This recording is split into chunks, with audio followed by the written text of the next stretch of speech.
D چوک کے ارد گرد رہنے والے اسلام آباد کے ہمارے باسی، ہمارے بھائی بہنیں، میں ان کو ایک ریکویسٹ کرنا چاہتا ہوں کہ اس وقت ڈی چوک اور اس کے سراؤنڈنگس میں خصوصاً چائنا چوک سے لے کر کلثوم پلازا چوک تک یہ سارے ارد گرد پی ٹی آئی کے ممبران، پی ٹی آئی کے ورکرز اور عمران خان کے ٹائیگرز اور پاکستانی عوام وہاں بہت بڑی تعداد میں موجود ہے، اور اس وقت ان کو آپ کی ہیلپ کی ضرورت ہے۔ آپ وہاں پہنچیں، ان کو پانی دیں، ان کو آپ نمک دیں،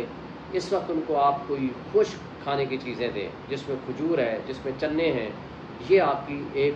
ذمہ داری ہے، کیونکہ بہت سارے لوگ کے پی کے سے بھی پہنچ چکے ہیں، بہت سارے لوگ پنڈی سے بھی موجود ہیں، بہت سارے لوگ اسلام آباد کے بھی موجود ہیں۔ میں ابھی وہاں 2 گھنٹے رہ کر آیا ہوں۔ شدید شیلنگ ہو رہی تھی ڈی چوک کے ارد گرد، لیکن الحمدللہ اب بالکل پرسکون ماحول ہے۔ وہاں لوگ بنگڑے ڈال رہے ہیں، وہاں لوگ گھوم پھر رہے ہیں، وہاں لوگ اپنا پروٹیسٹ کا اظہار کر رہے ہیں، وہاں عمران خان زندہ باد کے نعرے لگا رہے ہیں۔ تو آپ اس طرح کریں۔ میں نے بھی یہی کیا ہے، پانی کی بہت ساری بوتلیں میں لے کر گیا، لوگوں کو دیا، کھجوریں لے کر دیا، میں نے ماسک جا کر کے دیے، نمک تقسیم کیا اپنے ورکرز کے درمیان لوگوں میں۔ اب یہ ایک اپنے ارد گرد کے رہنے والے، اسپیشلی ایف سیریز کے رہنے والے سارے بھائی دوست، اور ادھر جی سیریز میں رہنے والے بھائی دوست، اور اسلام آباد میں کسی بھی جگہ پہ ہیں، اندرونی راستے بالکل کھلے ہوئے ہیں، آپ جائیں،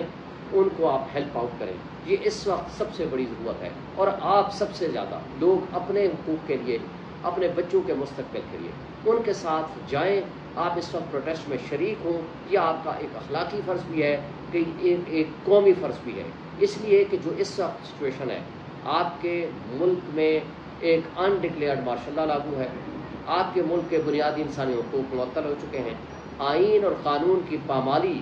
جس طرح ہو رہی ہے، یہ تاریخ کی بدترین مثال ہے جو اس وقت ہو رہی ہے، اور جمہوریت کو انہوں نے تماشا اور ڈرامہ بنا دیا۔ اس لیے میری گزارش ہے تمام دوستوں سے، بہنوں سے، بھائیوں سے، خصوصاً اسلام آباد کے ارد گرد رہنے والے لوگوں سے، آپ نکلیں، ساتھ دیں، ان کے ساتھ شریک ہوں، اور ان کی جتنی خدمت کر سکتے ہیں وہ کریں۔ شکریہ۔